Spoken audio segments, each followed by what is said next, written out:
Welcome back to Pentiment. In the last episode, we explored the Abbey, and it was pretty cool to meet people and look at things. We can enter nearly every single room in the Abbey, and that's pretty awesome. I think we even have a map, right? Of the Abbey. Yeah, look at that. We've been there and there, in the large gardens, refectory, in the kitchen, the chapter house. We have not been to the abbot's house, but we have been in the prior's house, the dormitories, the church, the courtyard, where you can go kind of around and then enter other or the rooms either from that side, from the courtyard, or from the large gardens. We have been in the infirmary and the church and the shrine and the convent gardens even. Oh, but look at that. There are guest house, stables and such. From the abbot's house. Ooh, okay, good to know. We haven't been there. But I think we finally go now to the scriptorium and do some work, I guess. And we even found a secret door into the library from down the crypt. So that was very exciting too. But let's see what people we met in the last episode. We met Sister Gertrude of Hof, herbalist of Kirsau Abbey. She's known for her friendly personality and her cat, Mousefinger. Also, the cat belongs to her. Or at least the cat. I mean, she belongs to the cat, of course. But we could pet the cat. We met it at the gardens. That's awesome. Gret Albanian, wife of Ulrich and the mother of Anna. Gret assists her husband in the town bakery. We have to meet those together with another monk from Rome. So that's pretty exciting. Brother Edok of St. Ives, elder scribe of Kirsau Scriptorium, known for his beautiful handwriting and love of anagrams and fish. Agnes Steinauerin, midwife of Tassing, wife of Lucky. She has one daughter, Brigitta Bauerin, wife of Martin. Ah, she's the mother to Brigitta, wife of Martin.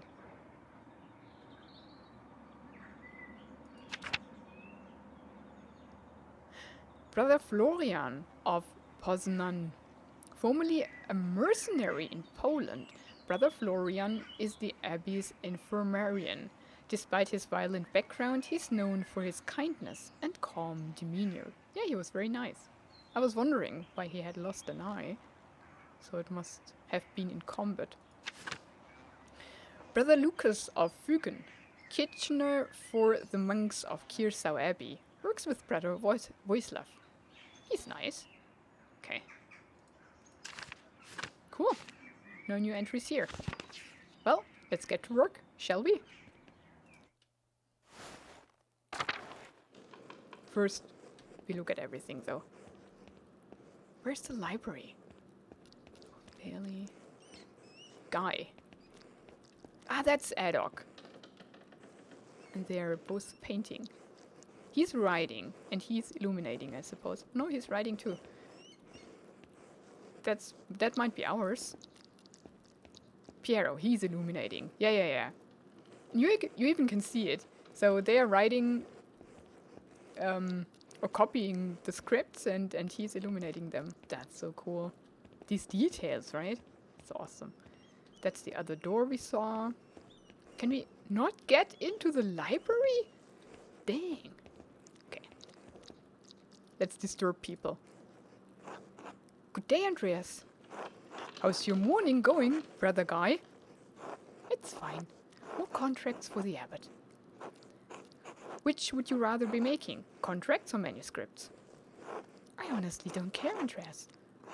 As long as the abbot is impressed, he could have me writing the first chapter of Genesis until Judgment Day. Oh, really? Does the abbot's opinion mean that much to you? The abbots and the priors both. You're lucky. When you're done with this, you're going home. I'm never going to see Burgundy again. I need to make the best of the next 40 years. Oh gosh. Powerful former duchy of eastern France that became a province in 1477, known for its wine, art, monasteries, and courtly fashion. Then I'll leave you to it. Poor guy. Literally. God bless you, Andreas. How are you feeling today, Brother Haddock? Oh, Mill. Oh, Mill? That's easy. I'm well. Well done, my son. It is early. I'll give you a harder one later. I look forward to all of your anagrams, Brother Haddock. Ooh, he's talking in anagrams. Literal nut. Ah, yes. Until then. Literal nut?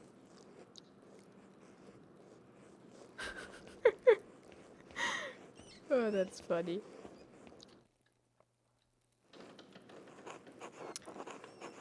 Andreas, God bless you. So good to see you. Good morning, Brother Piero. Good to see you as well. I don't like this weather. My bones ache. It means a storm is coming. Big York Gardner says that if you live here 10 or 15 years, you can smell the storms coming. Brother Haddock has been here long enough that we can always smell him coming.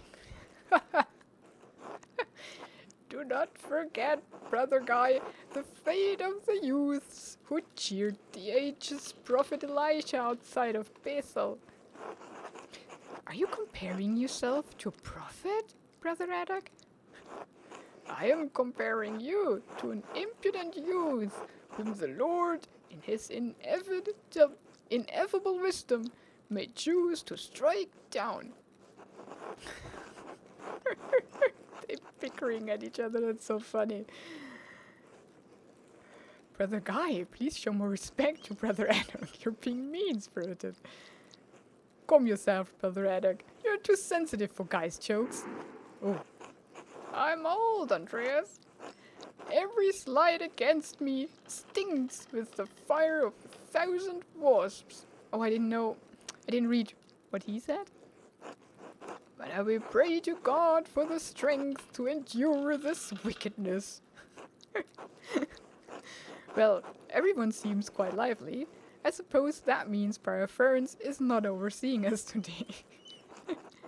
He was here, but then he heard Lawrence Rodforkel had arrived, and he hurried out like a little mouse. So the Baron saved us. Ference is so desperate to impress the abbot and nobles like Rodforkel. It's pathetic. You feign kindness to Father Abbot and our prior only to speak about them like this behind their backs. It's shameful. Oh no, Baron Rodforkel, his manuscript. I just realized, I don't know what voice I used for him. I just realized that he will want to see his manuscript. How silly of me. Of course that's why he's visiting. Okay, get to work. Perhaps if you were younger and faster, you wouldn't need to worry so much about patrons' visits. He was worried about impressing the abbot. What's the problem? The Baron is just one client. He has to wait like anyone else. Guy, someday you will stand where Piero is, and the young monk will stand where you are now. Phew! Anyway, what's the problem? The Baron is just one client. He has to wait like anyone else. Oh, we say that anyways. Andreas, Baron Rodforkel is not like anyone else. He has powerful friends, including the Prince Bishop of Freising, religious and secular ruler of scattered territories in the Holy Roman Empire, including the lands containing Tassing and Kirsau Abbey. Kirsau is already out of favor. Father Abbot does not want to have to deal with more attention. Well, if Prior Ference isn't here, I'm going to work on my masterpiece until he arrives.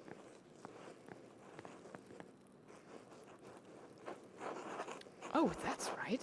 I need to reference the In der Mauer manuscript.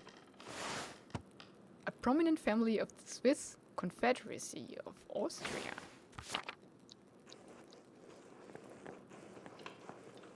we can go into the library. Oh, we have to ask for permission? What do you want, Andreas? A book. The In the Mauer manuscript in the Book of Hours. Your hair looks messy today. Did you get enough sleep? What do you mean? I mean, did you sleep alone or... What the frick? That's none of your business, Setna. Could I just get the book? That's all the way upstairs. Can't you get by without it? No.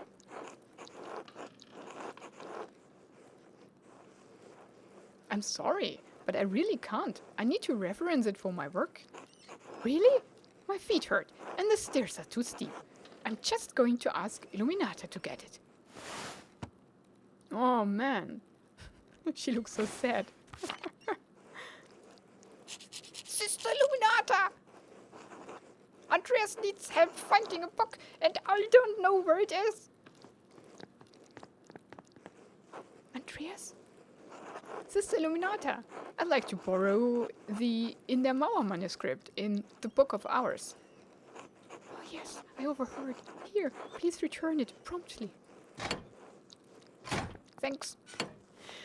That's why we found a secret door, because we cannot get into the library.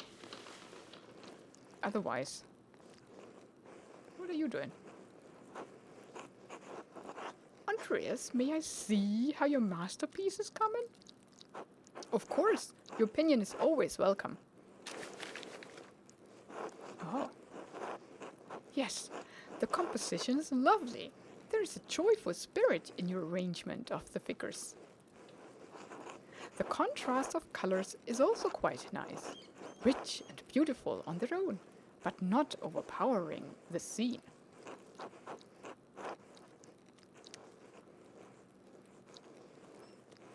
It doesn't feel right. I don't know why. Let's look at it. So we have a central, what's that called, vignette with angels and maybe constellations represented by the symbols of them. Then floral elements and birds, just as decoration on the outside, and the actual scene is here. Is it a hunting scene? I'm not sure. It's an excellent interpretation of someone else's work.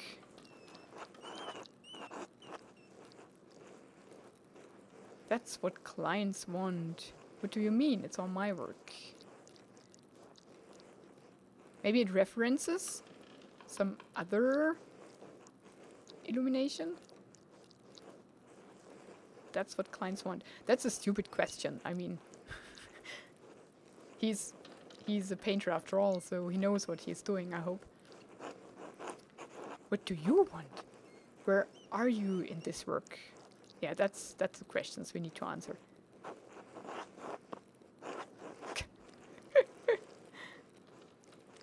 I want to do a good job. I want my clients to be satisfied. This is kind of a funny answer, but that's what we want, right? We want to have our own style. We want something that only we paint and not just repeat what others do to satisfy someone. I didn't know there was room for me in here. It's inescapable. We all put ourselves into our work, whether we realize it or not. Yeah, that's true. What does this painting represent? It's November. Oh, it represents a season. That makes sense, right? In November, we show peasants leading the pigs into the forest to forage on acorns before the slaughter. Ah, they're not hunting. They are making the pigs fat. Andreas, the peasants here are no longer allowed to forage acorns in the forest. Many great lords and abbots across the empire have forbidden it, even Father Gernot. What difference does it make? This is the way November is painted. But it is not the way November is. Art is illusion, storytelling. But in their most sublime form, these images illuminate a path to truth. It's almost important to me that my clients are happy. They won't pay me for truth. Oh, it's most important to me. Yes, but with God's grace, this book of ours will outlive us all. Oh, right, Book of Hours. It does depict the seasons. What will it say to those who see it in a future generation, centuries beyond our comprehension? Some will gaze deep into your lines and paint to seek a deeper meaning. What will they find? But you need to not listen to my opinions. They're just the thoughts of an old monk. In my opinion, they are very valid thoughts and very, very good points. There's no place for the monastic scriptoria anymore. In truth, this room is a place out of time.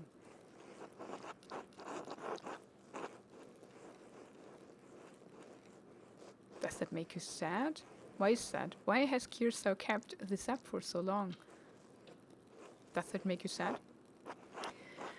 I admit, I'm still fond of the old styles of lettering and illumination, but even in my youth, I knew it could not last. The creation of books, of art, is no longer the province of monasteries. So be it. More people will be able to write, more will be able to read, and in so doing, be brought to truth.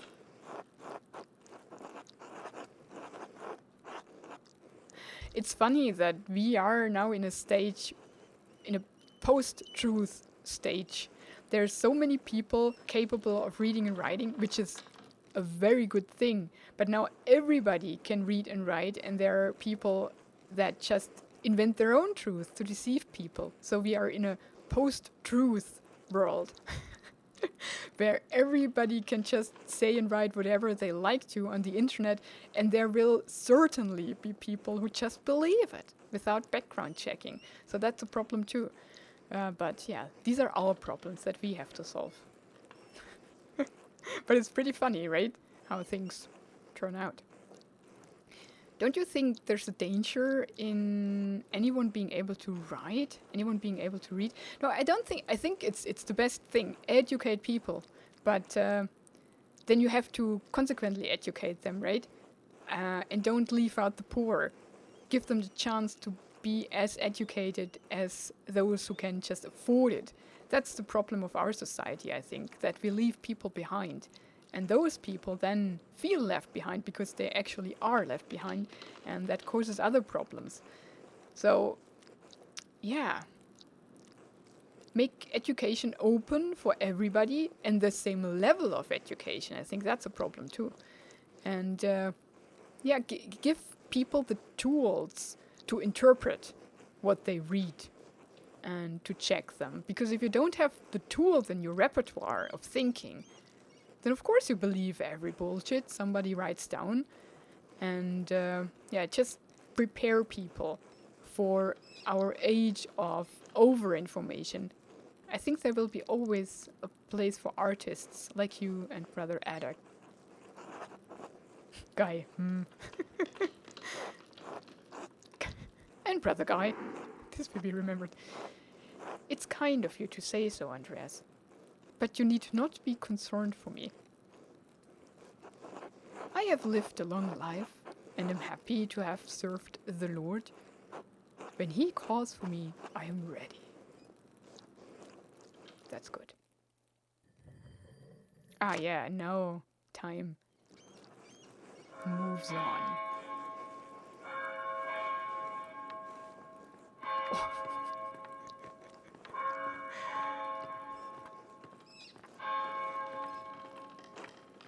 Ah, where has the time gone?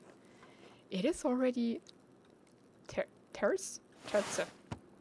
Monastic hour corresponding to 9 a.m., one of the little hours of prayer. Terce precedes Mass, and the chapter meeting. Can we just keep working? We're not a monk after all. Too much talk. I must ask forgiveness for not honoring the rule.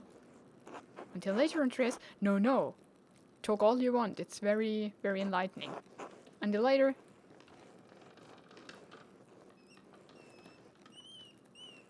He's a good guy. What?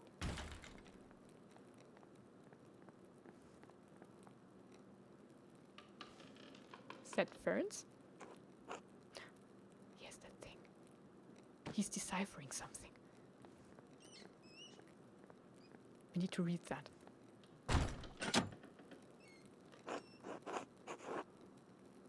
What is going on in here?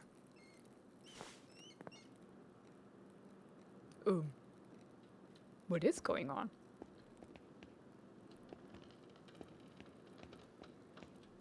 Oh, we cannot. Was that Ferenc? Can we take or read that book? No. Okay. Nobody here? Yeah. Andreas, what was that noise? Oh, sorry, Sister Illuminata. I knocked a bowl of paint on the floor, to the floor. But then Prior Ferenc came in, wrote in one of his books, slammed it close and left. So yes, it was Ferenc. He was in such a hurry. I don't think he even noticed me. He was slamming books shut? Prior Ferenc should know better than that. Some of these manuscripts are quite delicate.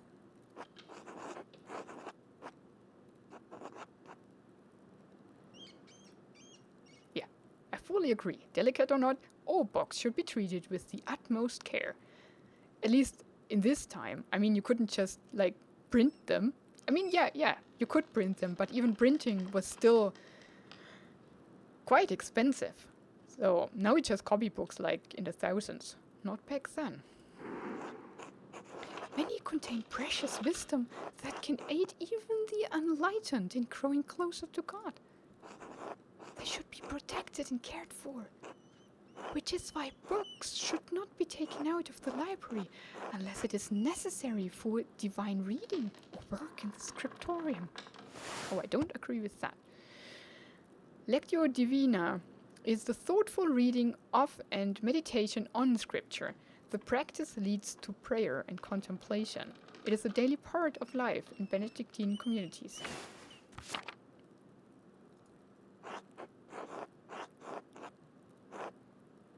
Oh, that reminds me, there are a few more books I've been wanting to read. Are you still mad at me for borrowing the Chronica Clara? No, anger is not an appropriate response for a nun. But the fact remains that you tricked me into giving you that book for no valid reason. Reading is a valid reason. Not valid?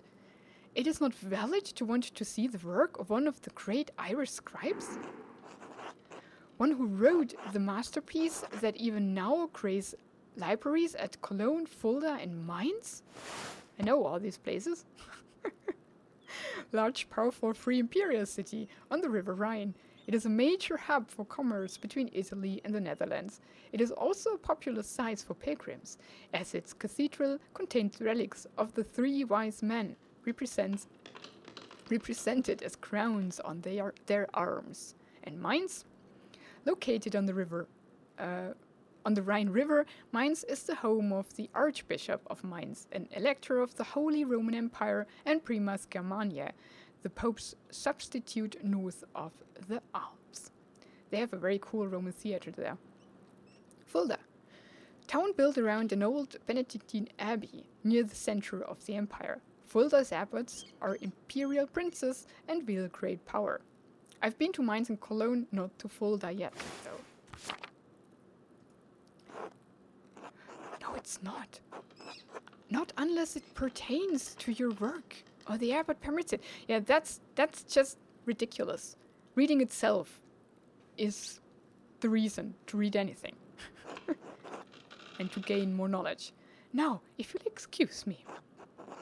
Wait, what's all this fuss about Lawrence Rotvogel? Why is the Prior Ferenc so nervous? Lawrence? I didn't know you were familiar enough with the man to use his Christian name. Anyway, I haven't dealt with him personally, but the prior and Father Abbot have. I only know that he's purchased a number of our most valuable manuscripts over the years, and he paid enough to help the Abbey when we needed it. Like what? What did he buy? Huh, I can't remember. You know, I have my own responsibilities to attend to. How about this, Andreas? If you help me recover some missing books, I'll tell you what I know about the Baron. Cool. Of course, I'll help in any way I can. Well, I was hoping to work on my masterpiece, but I suppose I can help. Yeah, let's not... I mean, she was mean to us, so let's not be too willing. I understand, but there's rarely a time when I am in the scriptorium and the brothers are not present. Thank you. It's for the good of the Abbey. Where should I begin? Out there, where you and your cohort have carelessly strewn books around the scriptorium. I will tell you what books I'm looking for, find them, and return them to me. The first books are 2 volumes of the Aeneid. Ah, cool, I know that. A poetic epic telling the legend of Aeneas, a heroic Trojan who struggles to reconcile his personal desires with his destiny to found Rome. It was written in the 1st century BC by the Roman poet Virgilius. Reddish covers, 14 inches by 10 inches, 3 inches thick. Innsbruck inches or Nuremberg inches. Oh, I know the one. They're among Piero's favorites. He keeps them by my desk. They're not his to keep. Well, if he likes them, they are. Ah, there's a fair amount of wear on these. I hope you don't mind. Ah, fishies. Wait, she's getting burned? Because they love each other? Oh, that's horrible. Those volumes were old even when Piero started to make the copies. How long ago was that? 3 years. The Aeneid is not one of my favorite stories, but I understand why it appeals to Piero. That's so awesome! Aeneas shows his duty to the gods over his lover Dido.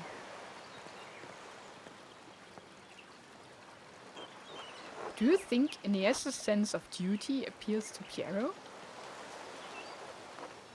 We all have our vocations. Brother Piero takes his more seriously than most of the others in this abbey. You clearly take your chosen vocation seriously. Being a librarian, yeah.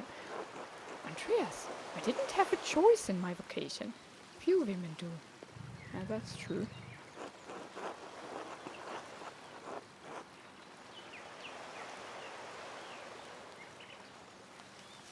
Huh.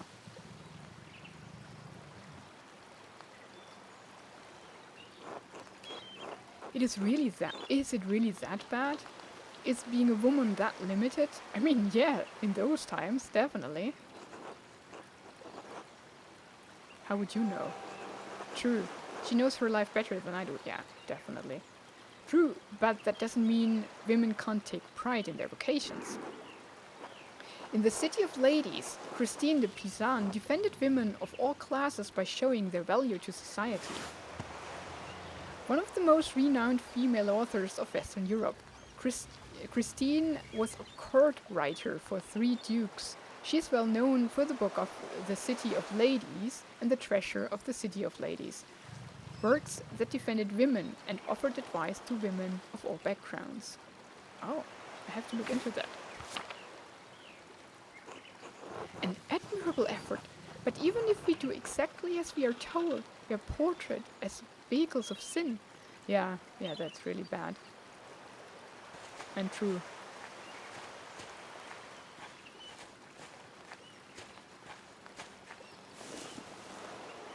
gosh, now she takes her place. Temptresses and seducers by virtue of our sex, even when men are the aggressors. Even in the abbey we must travel in pairs, lest we tempt the brothers or others. And here, in these pages, Virgil casts Dido as Aeneas' seducer, so it was the gods that thrust her into his arms. Like Dido, we ordinary women are merely tools in the tales of men. We can never be protagonists of our own stories. No woman is exempt from that. From the empress to a nun, it is our lot. I suppose I understand now why you're not fond of Aeneid. It's fine poetry for men. Now, the books, if you please. Yeah, she speaks a lot of truths there, and I'm so glad that I'm born in a time where this is not true anymore, technically, but there's still these resentments against women present, even in our time. It's crazy. But at least we can fight back now, so that's something. Guess we have to fetch that book too. But one of the issues is... we have the books, cool. Can I keep them? One of the issues is that knowledge is restricted, right?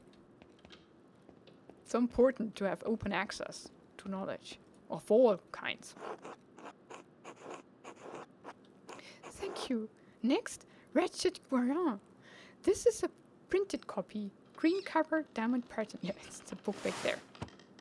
An Italian chivalric romance written by Andrea de Barberino in the early 15th century. The titular character rises from impoverished origins to go on heroic adventures and discovers his noble parentage. Originally published as a manuscript, it enjoyed a greater success as a printed book. I do not have the size in the ledger, but hopefully the description is enough. I know the one you're talking about. Brother Adok was reading it.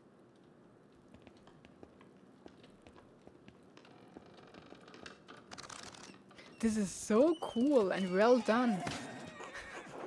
That we are just part of the story. I mean, we do write our own book, right? The beauty of this book truly belies its ridiculous content. I'm surprised the Abbey owns a copy. We don't. It belongs to Amadea Rusco of Lugano. It's a Venetian edition that's quite valuable. Highly contested Swiss market town located in the southwestern Alps, the Dukes of Como and Milan fought for control over it until it was claimed by the Swiss Confederation in 1513. He loaned it to us 5 years ago. It was subsequently lost, and the abbot has received 3 letters about it. I've certainly seen the brothers enjoying it. That book is not appropriate reading for Benedictine monks.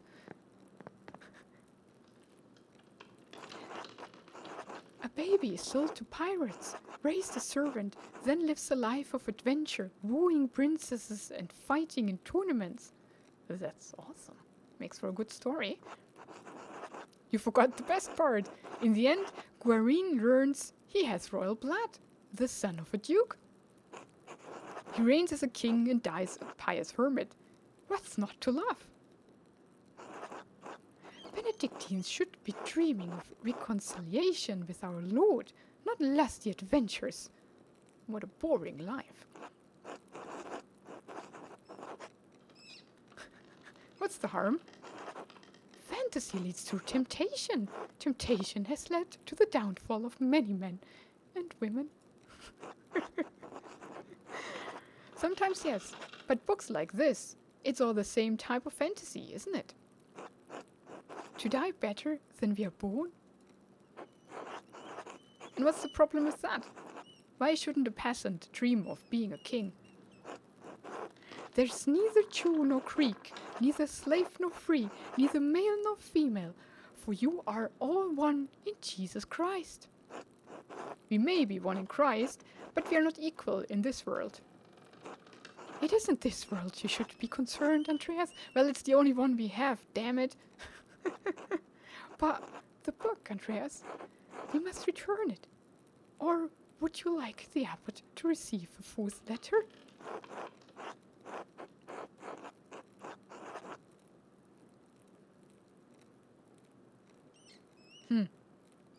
I hate to see the brothers disappointed, but I understand. Yeah, but if it is alone, that's true. Well, perhaps a small limb. Or my little finger. Regardless of the size and importance of the body part in question, understand and appreciate it. It's not my goal to deprive the brothers of their joy, but to return Amadea Rusco's property. The book, please. And it was printed in Italian. That's pretty cool detail too. Man. We learned so much. There's another book. Oh, we take all the books from the brothers. That's so bad. I hate doing that. There's only one book left. Then you will be free from bondage. A dark red cover, 8 inches high, 5 inches across, 2 inches thick.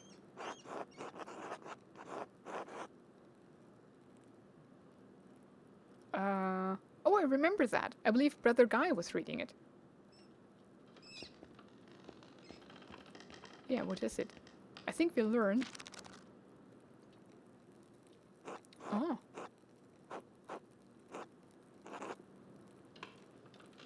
It's French. Now that I think about it, Guy has always been guarded about this book, like he was hiding it. Yeah, we know who Guy is. The Guy. Very good. Please bring it here. Ah, it's about love.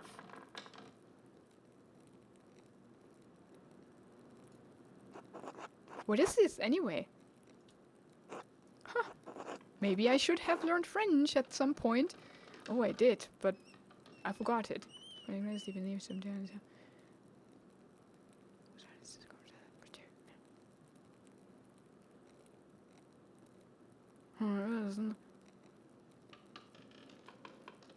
Saint Esprit? Huh. What is it, this? Ooh. Why are you asking so many questions? Just give it to me.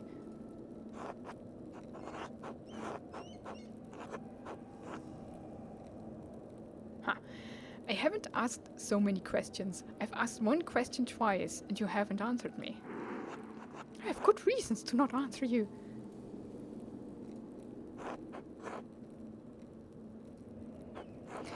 Three French bishops condemned the book. All copies were to be burned. Oh gosh, never burn books. Ugh, that is so stupid. Its author shared the same fate. What? Why? I don't know, Andreas. It isn't my place to question the judgment of one bishop, much less 3. Well, you should. And before you ask, no, I haven't read it. But I know it contains dialogue between love and reason. Oh, that is awesome. All the more reason to read it. So, the book is dangerous. When did the bishop condemn it?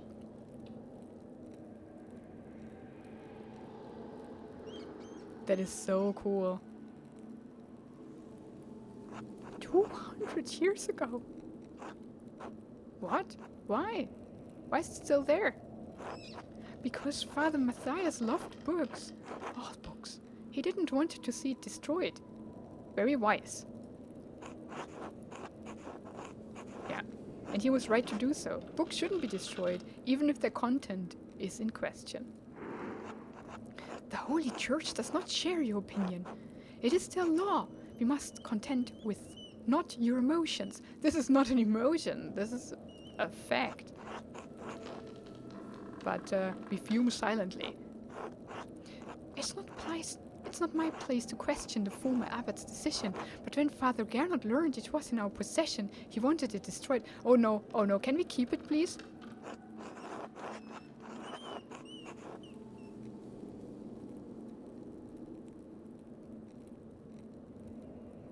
No.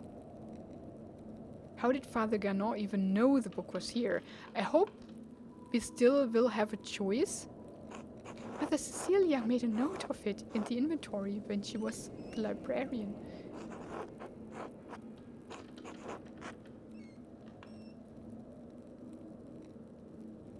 I'm tempted to keep it. But I don't think that's an option, an actual one.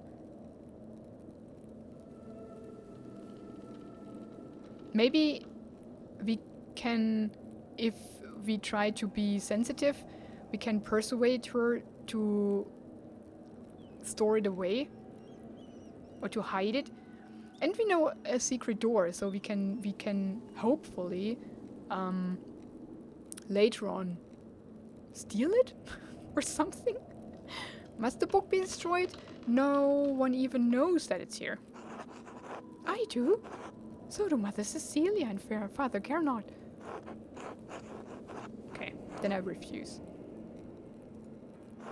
What? Why not? What are you doing? What are you going to do with it? Oh, French heretic. We don't know French, though. I'm not sure. I'll hide it. Keep it safe. Give me that book, or our deal is for fate. I won't tell you anything about Baron Rotvogel. Oh. Consider the sound theological reasons for allowing this book to exist.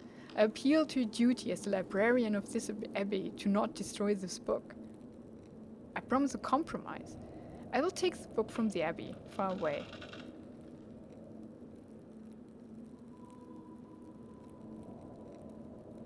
Consider the sound theological reasons for allowing this book to exist. I think it rather appeals to her duty, because she's not logical, she just obeys. My duty is to God and to the vows I made, to the rule, yeah. Ugh. But you do love books as well. I know you do. What are these?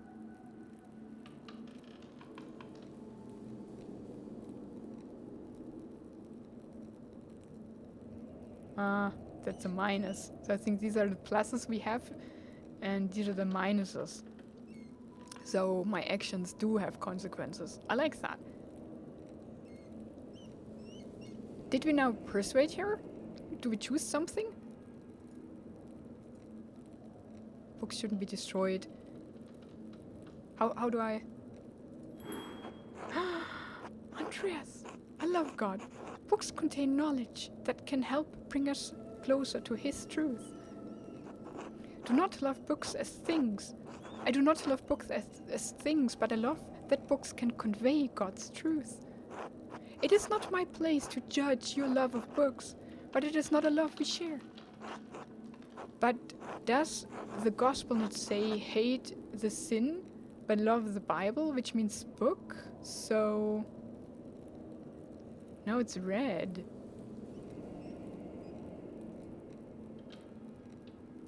I cannot exactly choose anything. I think we now go through all of that.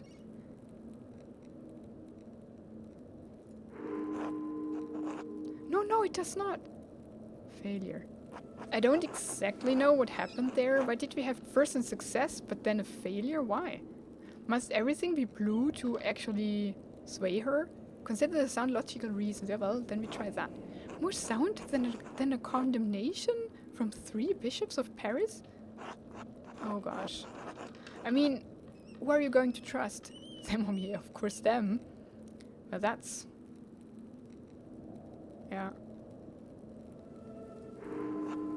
Thank you for making my decision so easy, yeah. I mean, who are you? Oh gosh. Did you leave university voluntarily or were you expelled?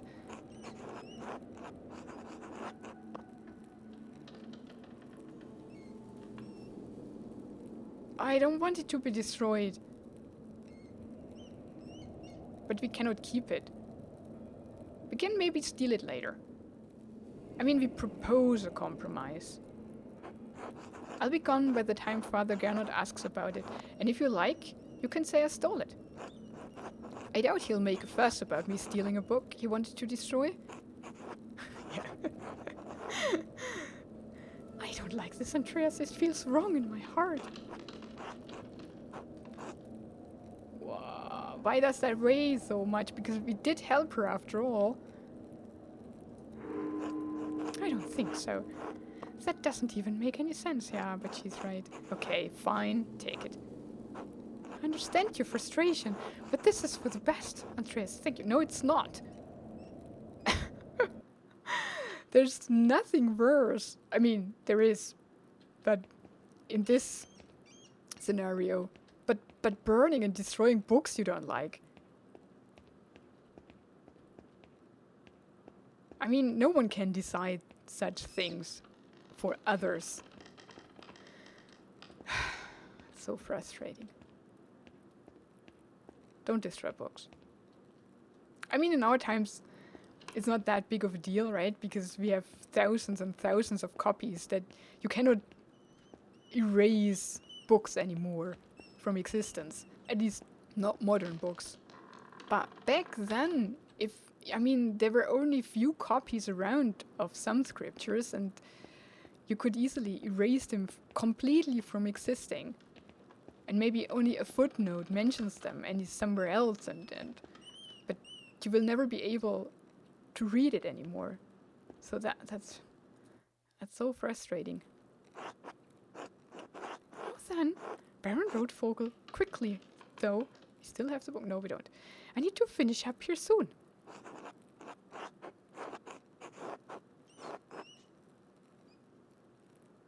Oh. She may only have time to answer one question, so I should choose carefully. What? All that for one question? I should have kept the book.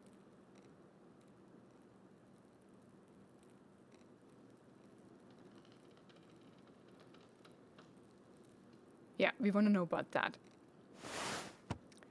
An account of the early history of... Yeah, we know that. Can I not? Ah. He also mentioned that Father Matthias had a copy and was looking for another to verify its contents. Do you know anything about the book? I've heard of it, but I've never read it, and I know little about its contents. Come on. The subject is broad, but I believe the book deals specifically with the Roman occupation of this land. What about that could have upset Father Matthias so much? I can't claim any deep insights into the former abbot's mind. I understood him to be a virtuous and charitable man, sometimes to a fault. It's not always best when an abbot considers himself a friend to his brothers instead of their shepherd. What?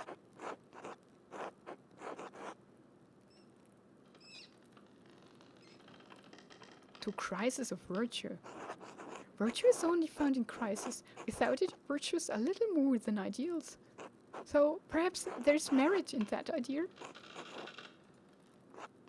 We learned nothing. Well, I must be off to Mass. Thank you again for your help, Andreas.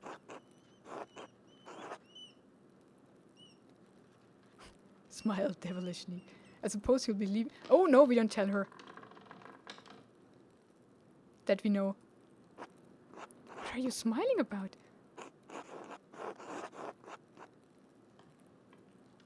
I'm filled with the joy of books. You are a strange man. Yes, I am. Good day, Andreas. God be with you. We will not tell her that we know how to get into the library. That's the bell for Sext. The brothers will be sitting down for dinner soon. Monastic hour corresponding to noon, one of the little hours of prayer followed by dinner. I like the sound of that. I mean, the dinner. I should see if Otto is around and still wants to eat with me. I think he's working by the guest house below the abbey. Oh yeah. Dinner with Otto and Andres.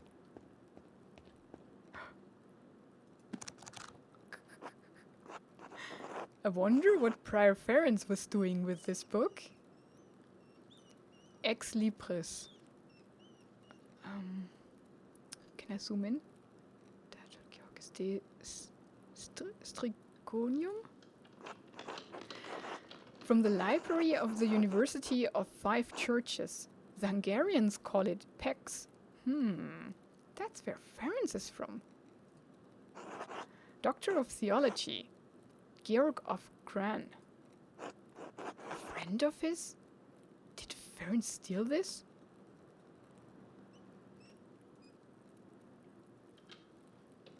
Propter. I cannot read that. We can look at that. Can we look at other details? Does not seem so. Oh, it's always down there. The Speculum Astronomiae, Albertus Magnus' defense of astrology. Renowned 13th century Dominican theologian, philosopher, astrologer, and bishop of Regensburg. A prolific writer, he was known primarily for his work on Aristoteles and his knowledge of natural science. Oh, interesting. Sloppy bookhand couldn't have been produced by an abbey of note. Bastard script. Burgundian? Flemish? Not from here and not recently.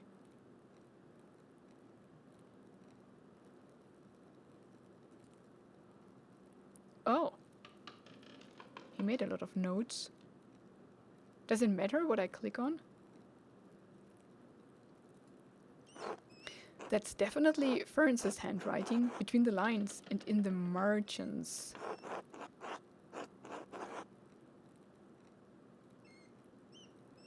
He's notating text for the benefit of future readers. I think for his own personal use. In any case, it's a thorough commentary.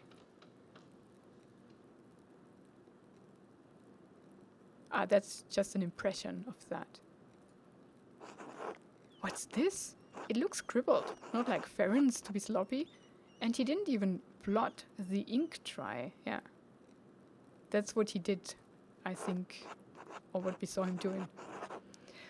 Libra, Capricorn, Aries, all astrological symbols. What's written below? Greek to be sure. Maybe I should have learned Greek at some point. We can read a little bit of Greek, right? That doesn't make sense, though. Yeah. Glad he agrees. That's not even a word. Just a jumble of letters. This must be some kind of cipher. What's the key? We know already. Wait. The Volvel I found also has Greek letters on it. They must be connected, but how?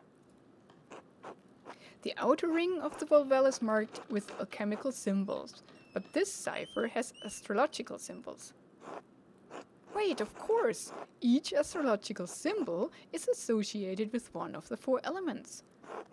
I just need to make those associations on the Volvel, and I should be able to solve this cipher. That's exciting. Can we just go straight into his house and do that? As long as I remember doing that. And then we go, I mean, as time is not moving.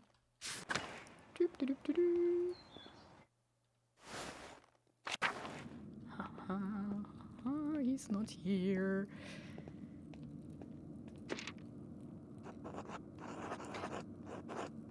Now that I know the connection between the astrological symbols on the cipher and the elemental symbols on the Volvel, Ferenc's note should be easy to decipher. Okay. Fire, earth, air, and water, as we thought. How do I know what's up there?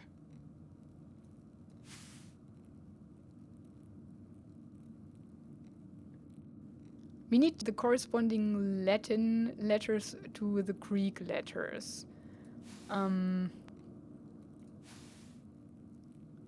But do we know Libra, Capricorn, Aries?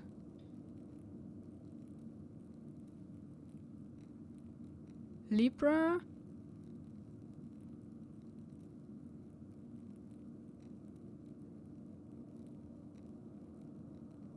I don't know which element we need. Did he say so?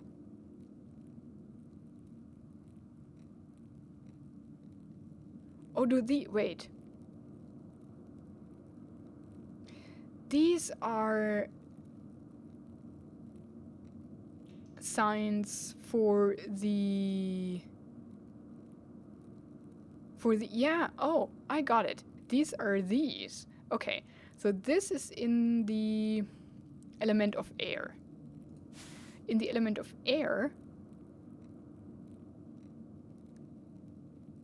it's H. There are only ones there, right? Yeah.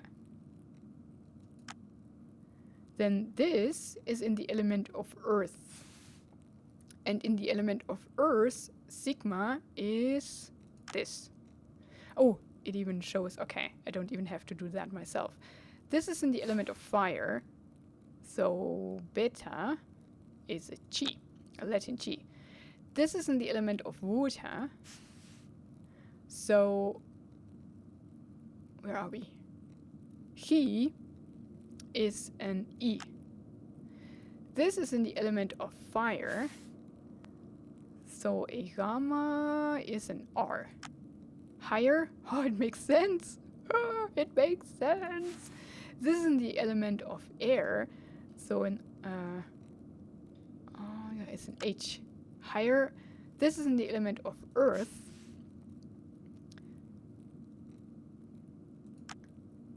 Hay. Higher hay. Earth. This is earth 2. Higher har. Water. Higher har.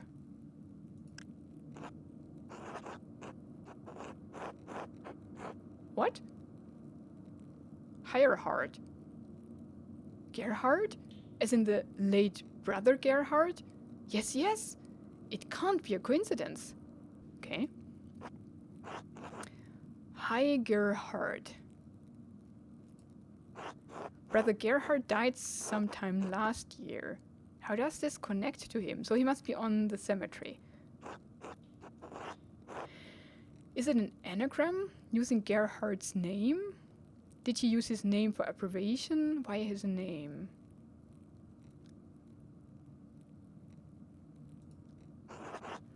Harried, hardier. Where does the chi go? God, I'm sure Adok would know.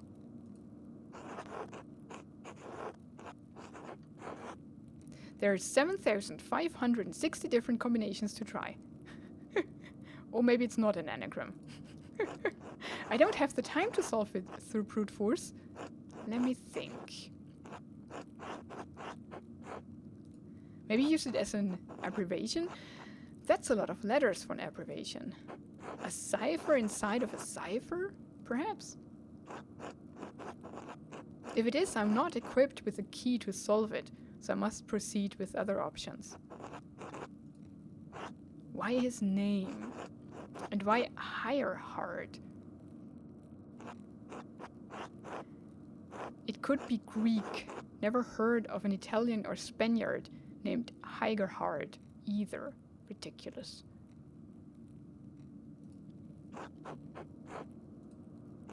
Wait, maybe it is an abbreviation and a name. Gerhard is the name. What's HI? Hot ignota? No. Hinc ille lacrime? Oh my god, it's so much simpler. Hic jacet, here lies. Yeah, it's in the graveyard. Here lies Gerhard. See? I had the idea first. What's the significance? I suppose I should find where Gerhard is buried. The Abbey Cemetery seems like a good place to start. Why didn't you just ask me? It's the simplest answer and just a game mechanic, right? Go to what you know. Okay, cemetery. I need to go through the cemetery anyways to get to Otto. Okay, which crate? There, got it. Huh. Ference's cipher pointed here, but I don't see anything out of the ordinary. Here lies Father Gerhardus de Onipons. The date! The date! Okay, I mean, we know the date of death anyways because he said he died last year.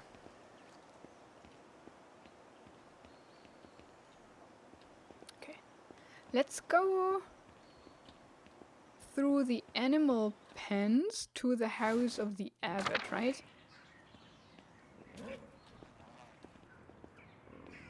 Nope. Okay. I mean, it would be funny if he lived close to the animal pens because it stinks. Through the large gardens it was. And then down to the house. Yeah, okay. And we have to get through the house to get to the guest houses. Yep. And there's our quest. Awesome, but this is a very long episode again.